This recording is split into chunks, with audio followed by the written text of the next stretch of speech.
Aquí tenemos poder. ¿Para qué tenemos poder?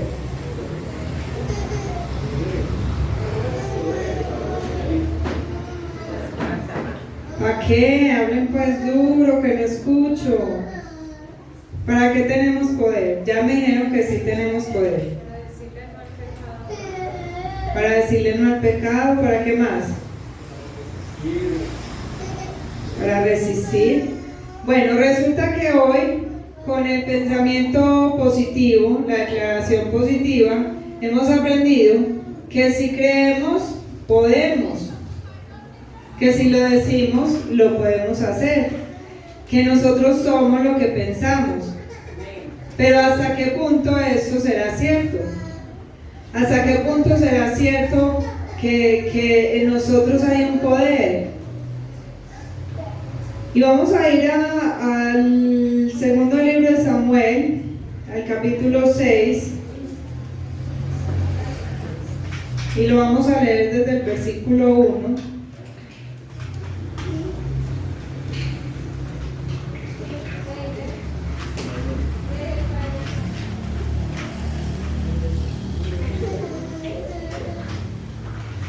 Yo les voy a leer la nueva versión internacional, segundo libro de Samuel, capítulo 6. Y leo en el nombre del Padre, del Hijo y con la unción de su Santo Espíritu. Una vez más, David reunió los 30 batallones de soldados escogidos de Israel. Y con todo su ejército partió hacia Balá de Judá para trasladar de allí el arca de Dios, sobre la que se invoca su nombre, el nombre del Señor Todopoderoso, que reina entre los querubines. Colocaron el arca de Dios en una carreta nueva y se la llevaron a la casa de Abinadab, que estaba situada en una colina. Usa y Ahío, hijos de Abinadab, guiaban la carreta nueva que llevaba el arca de Dios. Ahío iba delante del arca, mientras David y todo el pueblo de Israel danzaban ante el Señor con gran entusiasmo y cantaban al son de arpas, liras, panderetas, sistros y címbalos. Al llegar a la parcela de Nacón, los bueyes tropezaron, pero Usa, extendiendo las manos, sostuvo el arca de Dios. Entonces la ira del Señor se encendió contra Usa por su atrevimiento y lo hirió de muerte ahí mismo, de modo que Usa cayó fulminado junto al arca. David se enojó porque el Señor había matado a Usa, así que llamó a aquel lugar Pérez Usa, nombre que se conserva hasta el día de hoy. Aquel día David se sintió temeroso del Señor y exclamó: es mejor que no me lleve el arca del Señor.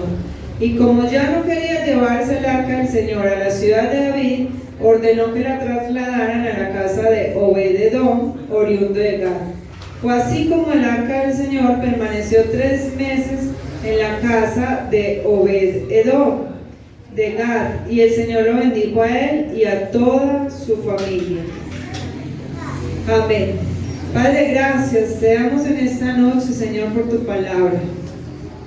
Gracias, Señor, porque de nuevo traes tu voz a nuestra vida, a nuestro corazón.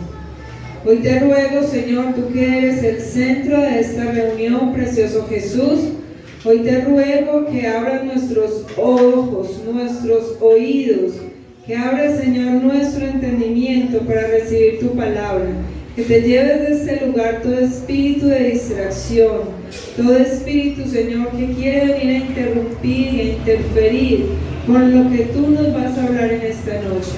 Hoy te ruego, Señor, que te glorifiques en nuestra vida. Hoy te ruego, Señor, que a través de tu Santo Espíritu llegue la libertad a este lugar. Libertad para escucharte, libertad para gozarnos en tu presencia. A ti, Señor amado, damos gloria, damos honra y alabanza en el nombre de Jesús. Amén. Bueno, vamos a mirar, para que vayamos estudiando, si es verdad que nosotros tenemos poder, como dice el mundo. Y la introducción que colgamos en las redes sociales dice que esta frase la hemos escuchado, pero puede ser que la hemos malinterpretado, que no la estemos viviendo como realmente no le estamos dando el significado que él tiene. Y vamos a hacer un paralelo entre la vida de dos personajes, Abinadab y Obed-edom. ¿Cuántos miran el WhatsApp del Rey Jesús? Amén. El hermano Néstor estos días nos compartió un video que hablaba de Abinadab y de Obed-edom. ¿Sí lo vieron? ¿Sí lo vieron o no lo vieron? No, bueno, gloria al Señor, hermano, ya saben. Ya saben. Resulta que el Señor me venía inquietando con algo, y esa fue como la entrada, la confirmación, que me da el Señor el permiso y me dice, bueno, háblalo pues. Entonces, haciendo el paralelo entre estos dos hombres, Abinadab y Obed-edom, encontré que Abinadab era un levita. Sabemos que la tribu de Leví, el Señor escogió a la tribu de Leví para que fueran siervos sacerdotes perpetuamente en la casa de Jehová, en el tabernáculo. Ellos estaban dedicados al servicio en la casa del Señor. Cuando el Señor repartió la tierra a las 12 tribus de Judá, dijo, a las 11 les voy a dar, pero a la tribu de Leví no le voy a dar herencia, porque ellos van a estar trabajando en el templo, y si yo les doy herencia, entonces se van a distraer, porque se van a querer ir a trabajar la tierra. Entonces ustedes 11 tribus se van a dedicar a sostener la tribu de Leví, que es la que va a cuidar mi casa. Y Abinadab era uno de la tribu de Leví, había sido escogido por Dios para servir en la obra, mientras que Obed-edom no era de la tribu de Leví. Obed-edom simplemente dice que era geteo, ¿cierto? Era un portero. Sí, como que trabajaba, no se habla mucho de Obed-edom, pero sí se vislumbra que era un servidor, no era de la tribu de Leví, pero sí servía allí, era un apasionado por el servicio al Señor. Y resulta que el arca de Dios, que estaba en el tabernáculo, los filisteos se la habían llevado. Ellos recuerdan que era de oro, que el Señor mandó que la hicieran toda en oro, tenía 2 querubines, uno en cada esquina, entonces eso valía un montón de plata. Y los filisteos, cuando capturaron el arca y se la llevaron a su pueblo, se embalaron con esa arca, porque esa arca, la presencia de Dios en un pueblo pagano, les trajo enfermedades, les trajo muerte, les trajo ruina, les trajo aflicción, tanto así que ellos tuvieron que consultar qué hacían con el arca, y decidieron devolver el arca para que el Señor los perdonara y ya no hubiera más muertos y más enfermos. Entonces, si lo quieren leer, está en el primer libro de Samuel, en el capítulo 5. Resulta que ellos devolvieron el arca y llamaron a David para que qué iba a hacer con el arca, y David la lleva a la casa de Abinadab, porque era la persona más idónea para estar al cuidado del arca. Y dice en el primer libro de Samuel, capítulo 7, yo se los voy a leer para que no se vayan por allá a buscar. Dice, los de Kiriat Jearim fueron a Bet-Semes y se llevaron el arca del Señor a la casa de Abinadab, que estaba en una loma. Luego consagraron a su hijo Eleazar para que estuviera a cargo de ella. Y el arca permaneció en Kiriat Jearim durante mucho tiempo. Y pasaron 20 años y todo el pueblo de Israel buscaba con ansias al Señor. ¿Cuántos años estuvo el arca del pacto en la casa de Abinadab? ¿Cuántos? 20 años. ¿Y qué pasó? No pasó nada. Simplemente estuvo allí y ya. Mientras que el arca del pacto en casa de Obed-edom estuvo 3 meses. ¿Y qué pasó en casa de Obed-edom? Fue bendecida la casa de Obed-edom. ¿Era la misma arca? Era la misma arca que estuvo en los filisteos, que estuvo en casa de Abinadab y ahora llegaba a casa de Obed-edom. En cada lugar a donde el arca llegaba, hizo algo diferente, pasó algo diferente. ¿Era el mismo Dios? Sí, era el mismo Dios que estuvo en donde estaban los filisteos, en casa de Abinadab, en casa de Obed-edom. ¿Qué pasó entonces? ¿Por qué la diferencia si era la misma presencia y si era la misma arca? Hay una frase de Paul Washer, el predicador, que me gusta mucho y dice: le tengo una buena y una mala noticia. La buena y la mala noticia es que Cristo viene. Es una buena noticia para los que amamos al Señor, porque para nosotros es salvación y redención. Y es una mala noticia para los que no aman al Señor, porque entonces es condenación y es muerte eterna. Y es la misma noticia. Entonces es la misma arca, es el mismo Dios, pero ¿por qué hay tanta diferencia en lo que pasa en un lugar o en otro? Y aquí es donde cobra sentido el título, la frase que el Señor me dio para esta predicación, y diga conmigo: el poder está en mí. Yo puedo hacer que las cosas ocurran, sean buenas o sean malas. Pero hay una diferencia: que las cosas buenas vienen de Dios, y que las cosas malas son el resultado de mis malas acciones y de mis malas decisiones. Y es el mismo Dios, y allí es donde la gente va culpando a Dios. Es que Dios permitió esto, es que Dios permitió aquello, es que Dios es... ¿cierto? Pero no es Dios, soy yo. Soy yo el que tengo el poder de hacer que o el Señor me bendiga o la maldición llegue a mi vida. Pero no es que Dios me maldice, es que yo recojo lo que siembro. Amén. El poder está en mí. ¿Y qué puedo hacer yo entonces? Porque la gente dice: piénselo, declárelo, decrételo, y entonces el poder está en mí. Piensa positivo, te va a ir positivo. Piensa bien, te va a ir bien. Pero diga conmigo: el poder está en mí de no permitir que la presencia de Dios se me vuelva una costumbre. Y lo que la hermana Miriam decía ahora es como la entrada a este tema, y es que a veces venimos a la iglesia y se nos volvió una costumbre.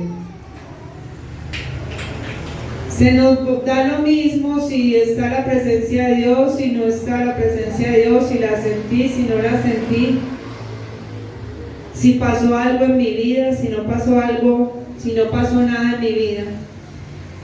Y lo que vemos a través de la vida de Abinadab es que llega el arca del pacto a la casa de Abinadab, está durante 20 años, y cuando David decide trasladar el arca de casa de Abinadab a Jerusalén, salen los hijos de Abinadab, que eran Eleazar y era Usa, y cuando el arca se va a caer, Usa extiende la mano, toca el arca, ¿y qué le pasa?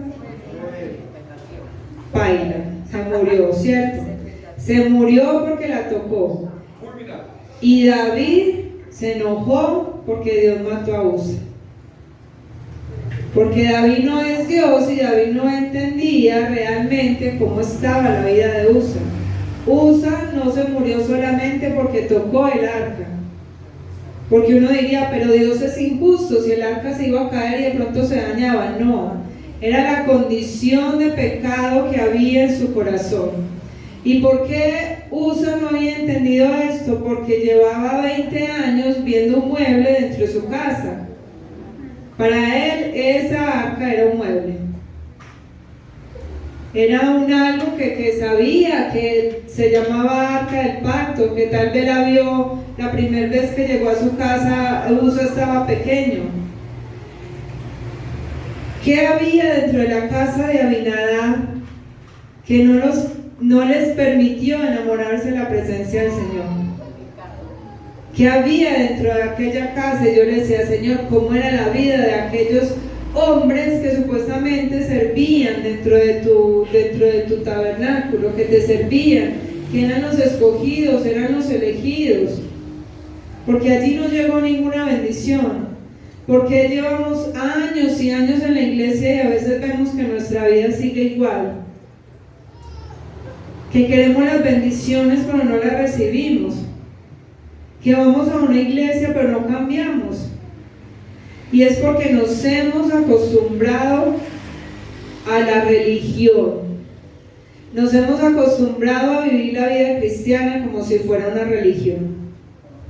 Y para nosotros no es el Dios de la iglesia cristiana, sino que de la religión de la iglesia cristiana. Yo no sé, cuando ustedes le preguntan ¿qué religión es?, ¿ustedes qué contestan? Eso me lo preguntaron el miércoles, el martes, el domingo. Claro, su religión, no, Cristo no es religión. Cristo no es religión, y lo aprendemos, ¿cierto? Pero ¿cómo lo vivo? Porque es fácil decir, no es religión, es relación, y el Señor está en la sala de mi casa. El Señor está allí en mi casa, pero ¿cómo lo vivo? Pablo nos dice a través de la carta a los romanos, y nos dice, renovar el espíritu del entendimiento. Porque hasta que no renovemos el espíritu de nuestro entendimiento, no vamos a ver a Dios realmente como Él es, sino como nos lo han mostrado. No lo vamos a ver como Él es, entonces se nos convierte en un amuleto, en un mueble, en algo. Tanto así que a veces llegamos a pensar que si nos levantamos y no oramos nos va a ir mal. No sé si ustedes lo han pensado, yo alguna vez lo pensé. Yo decía, si me levanto y no oro me va a mal, porque mi entendimiento no se había renovado, porque tenía a Dios como amuleto, porque mi mamá, una vez, mi mamá era muy católica y tenía unos cuadros grandes de la Virgen que yo les he contado, y yo me desperté porque un cuadro se me cayó en un ojo, me cayó en la cabeza, y me hizo una rajada, y mi mamá, en vez de consentirme, me dijo, eso le pasa por levantarse y no rezarle a la Virgen. Entonces son palabras que marcan, y que uno llega a la iglesia cristiana pero su entendimiento no se ha renovado, y entonces ve uno a Dios como veía a la Virgen o como veía sus costumbres en otro lugar, y allí es donde el Señor se convierte en un algo, no en alguien en mi vida. Y cuando yo veo o tengo a Dios como algo, la bendición nunca va a llegar y en mi vida nunca va a pasar nada. Y puedo llevar años y años en la iglesia cristiana, pero nunca va a pasar nada en mi vida. Porque ni el Padre, ni el Hijo, ni el Espíritu Santo son un algo. Ni son la primera, la segunda y la tercera persona. Son las tres personas de la Trinidad. No tienen número. No hay un podio donde uno diga el Padre es más grande, el Hijo en la mitad y el Espíritu Santo la palomita en la tercera. No lo hay. Entonces, el poder está en mí. Yo tengo poder, ¿para qué? Para renovar el entendimiento. Pero no apunta a pensamiento positivo, no. Yo lo puedo hacer a través de la palabra, a través de la oración y a través de la intimidad. Entonces yo tengo poder para romper los paradigmas que tengo en mi mente, de la forma en la que yo veo a Dios, de la forma en la que yo me relaciono con Dios, de la forma en la que yo me acerco al Señor. Y yo tengo poder para hacerlo. Yo no puedo esperar que el pastor lo haga, que el hermano, que el líder venga y ore por mí y lo haga. Y me reí en la cumbre porque decía un pastor, es que seguimos viendo la iglesia cristiana como veíamos la iglesia católica, donde la autoridad de la iglesia católica es el sacerdote. Y el sacerdote es el que confiesa, el que perdona pecados, el que bendice los cuadros, las vainas esas que uno le lleva. Y llegamos a la iglesia cristiana y el que tiene que orar por mí es el pastor. Y pastor, únjame, y el pastor o el líder. No, yo tengo el poder de orar y de acercarme al Señor también. Y no nos cambiamos la mentalidad que traemos, entonces siempre estamos esperando que alguien haga, que alguien dé. Pero ¿y entonces mi relación con el Señor qué? Tengo al Señor en mi casa, pero no vivo al Señor. No lo vivo, no alcanzo a entender nada. Y tal vez nos familiarizamos tanto con el pecado que ni nos damos cuenta. Y es así como Usa mostró una apariencia buena, pero sin arrepentimiento, no nos podemos acercar al Señor. ¿Quién sabía cómo vivía Usa? Dios. Y lo dice muy claro en la palabra cuando uno estudia cómo funcionaba el tabernáculo. Dice, vea, el sacerdote que entra al lugar santísimo tiene en el borde de sus vestiduras, algo así como esta bata, unas campanitas, y va amarrado de una tira. Solo él entra.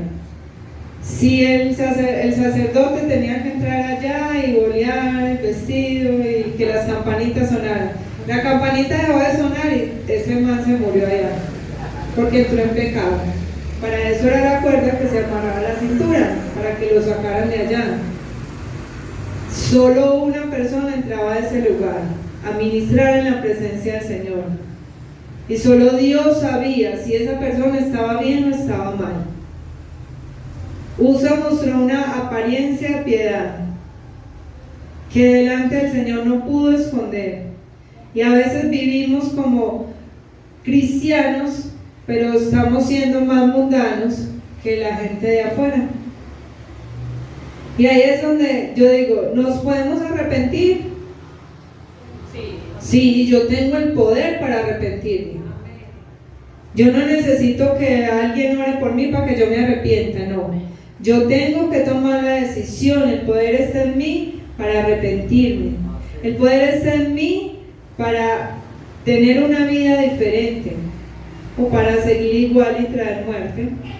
Si yo me arrepiento, voy a traer bendición a mi vida. Si yo no me arrepiento, voy a traer muerte.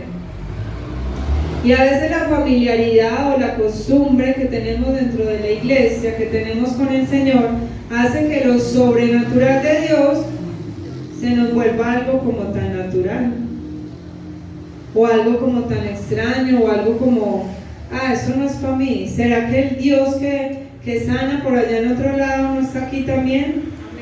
¿No es el mismo Dios que nos llamó a todos? ¿No es el mismo Dios que entregó su vida en la cruz por nosotros?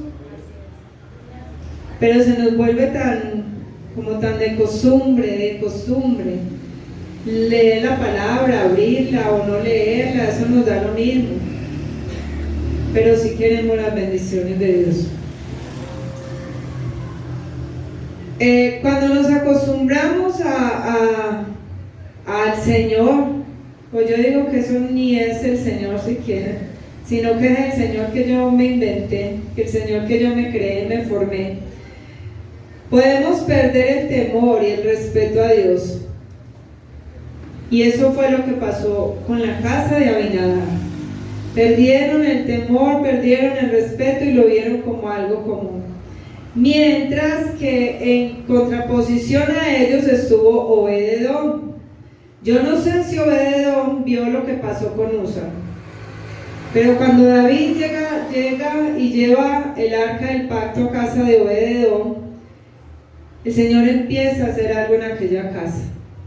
Y yo digo que fue porque Obed-Edom recibió con temor y con temblor el arca del pacto, porque él no tenía solo el conocimiento, así como nos hablaba el Señor el domingo, solo el conocimiento que tuvo Salomón. Él iba más allá. Él recibió la presencia, la honró y le enseñó a sus hijos y a su familia a que honraran también al Señor. Porque yo no sé si tenía niños. Los niños son curiosos, ¿cierto? Los niños Desde Adán hasta que se acabe la eternidad, todos los niños son curiosos y van a querer tocar y van a querer indagar y qué hay allí, y eso como tan bonito. Pero si uno le enseña el temor a los hijos desde pequeños, ellos van a crecer en el temor al Señor. Y eso fue lo que hizo Obed-edom. Honró al Señor, honró su presencia, y algo maravilloso que no cuentan, que no dice la historia, pero debe haber sido una oración día y noche delante del arca del pacto, para que el Señor viera el corazón, para que el Señor viera la intención de Obed-edom y le bendijera a él y a toda su familia. Tanto así que cuando le contaron a David lo que estaba pasando en casa de Obed-edom, dice: David fue a la casa de Obed-edom y en medio de gran algarabía trasladó el arca de Dios a la ciudad de David. Y miren lo que hace cuando nosotros alabamos, cuando nosotros tenemos temor del Señor, lo que el Señor cambia, no solo en mí, sino en mi familia y en todo un pueblo. David, con miedo, al ver lo que había pasado con Usa, con miedo y con tristeza, dijo: no, ya no podemos trasladar el arca. Desistió de su plan y de su propósito y la dejó allí. Y con tristeza se fue. Pero cuando le dijeron: hey, mire lo que está pasando en casa de Obed-edom, vea que el Señor está bendiciendo, volvió con alegría, volvió con algarabía y empezó de nuevo. Entonces, cuando nosotros vemos a Dios de la manera en la que Él es, lo honramos, lo respetamos, eso impacta y eso alcanza a los demás. Eso trae alegría. Lo que Usa hizo trajo tristeza a todos y se interpuso en el plan y el propósito, pero lo que Obed-edom hace trae alegría y trae un cambio a la vida de todo un pueblo. La casa de Obed-edom tuvo que haber sido un lugar de adoración y de reverencia constante. ¿Será que si le pasó a Obed-edom nos puede pasar a nosotros? Si él encontró ese poder que había en él, ¿será que yo lo puedo encontrar? Entonces diga: el poder está en mí para obedecer, para rendirme, para honrar, para adorar, y de esta manera recibir bendiciones en mi casa. Amén. ¿Quieren las bendiciones? Entonces tenemos que explotar ese poder que me lleva a obedecer, que me lleva a arrepentirme.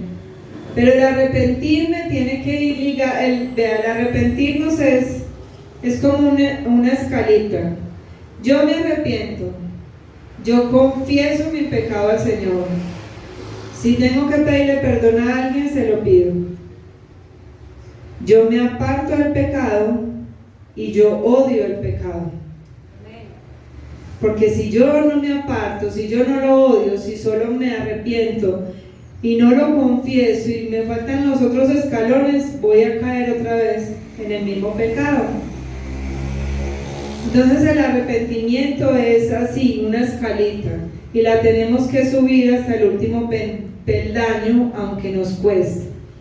Tenemos poder, no porque nosotros podamos cambiar las cosas, no porque Dios nos haya dicho: mira, te voy a dar el poder de que crees una vida, te voy a dar el poder de que multipliques dinero, que tengas 2 billetes y se te vuelvan 4, 8. No, ese no es el poder. Tenemos el poder de cambiar las cosas naturales y hacer que Dios sobre lo sobrenatural. Ese poder me lo da rendirme a Dios, el verlo como Él es. Pero a veces queremos al revés. La bendición de Obed-edom, pero viviendo en la casa de Abinadab. Tratando la presencia de Dios como si fuera un mueble más, que a veces ni limpiamos, porque es que me imagino que las alas de los querubines estaban todas grabadas y que va a sacudir uno de eso. Cuando yo tenía una colección de bebés de porcelana pequeñitos, Y un día me aburrí tanto de limpiar esos bebés, porque eso los tenía que echar a remojar en un balde con agua, que yo le dije a mi esposo: yo no quiero limpiar más eso. Los eché a una bolsa y los saqué para la basura. Y a veces se nos vuelve tedioso honrar, respetar y cuidar la presencia de Dios en nuestra vida, porque es que eso es mucho trabajo cuando lo vemos desde una óptica errónea y equivocada, porque la presencia de Dios trae libertad a mi vida, la presencia de Dios. Y yo le he dicho: Señor, aunque no me des nada, no me importa, pero yo quiero estar en tu presencia todos los días. Y amo las cumbres de oración, porque las cumbres es desconectarse del mundo. Yo por allá me olvido que tengo hijos y que tengo esposo, y bueno, me hace mucha falta por la noche porque ya estoy en el tiempo de reposo, ¿cierto? Pero es meterse uno en la presencia y es dejar, y es lindo cuando el Espíritu Santo lo va guiando a uno a orar por una cosa, por otra, interceder por la iglesia. Y esta cumbre fue de arrepentimiento, esta cumbre fue de reconocer nuestro pecado. El Señor nos traía la palabra que leía mi esposo al inicio de Jeremías 28, que oremos por la paz de la ciudad a la que Él nos ha mandado, porque en su paz y en su prosperidad seremos nosotros prosperados. Y a veces creemos que es una ciudad, que es algo grande, y en medio de la oración dijeron: cada pastor representa una misión, va a pedir perdón por los pecados de la misión. Y yo decía: Señor, ¿qué voy a decir? Me va a tocar confesar aquí.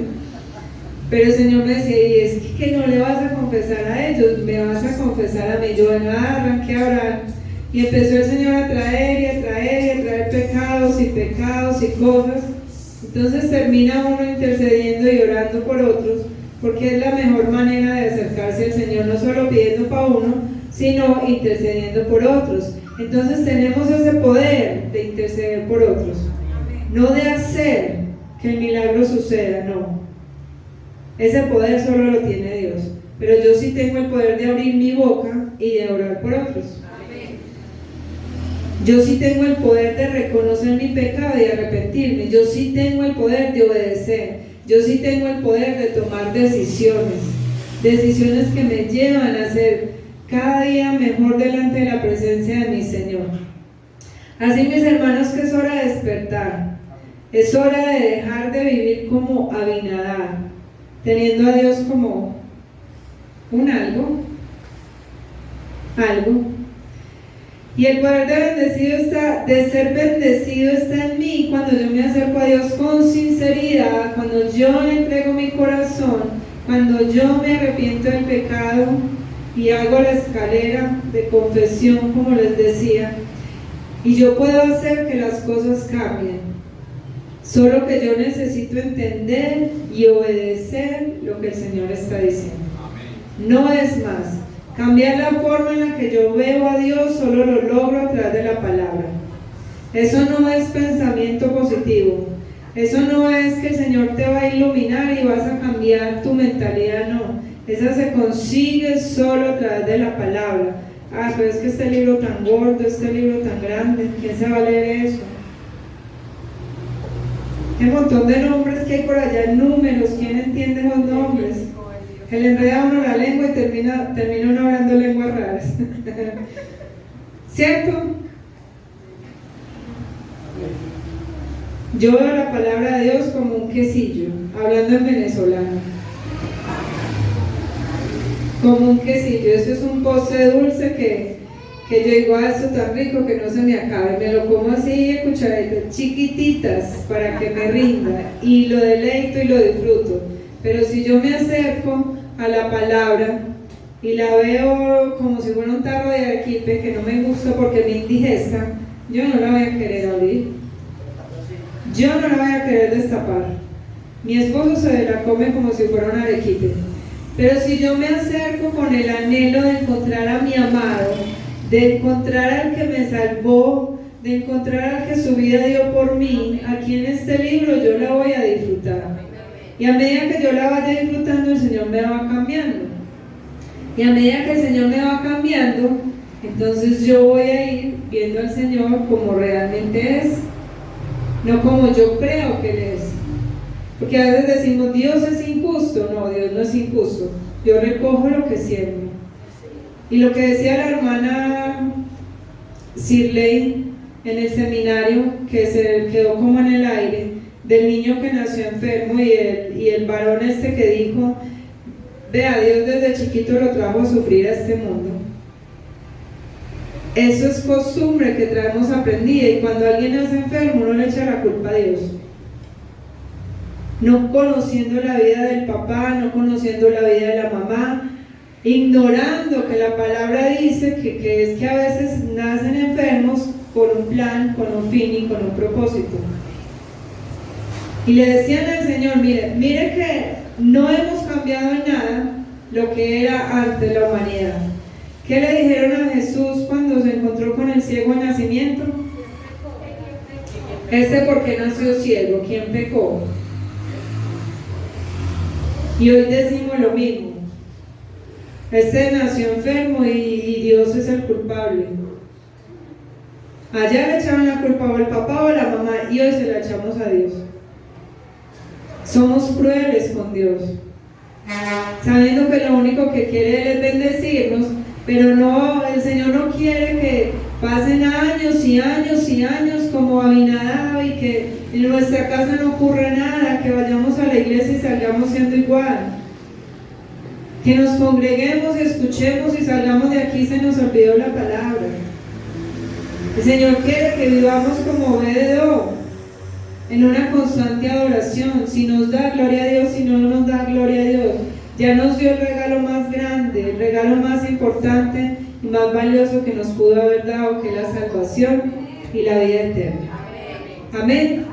Así es que el poder está en mí de cambiar mi vida, mi relación con el Señor. No sé cuánto vamos a esperar. Si vamos a esperar que caiga un rayo y nos parta, si vamos a esperar que venga una catástrofe a nuestra vida, ¿qué vamos a esperar para empezar a disfrutar la vida abundante y de bendición que el Señor conquistó para nosotros?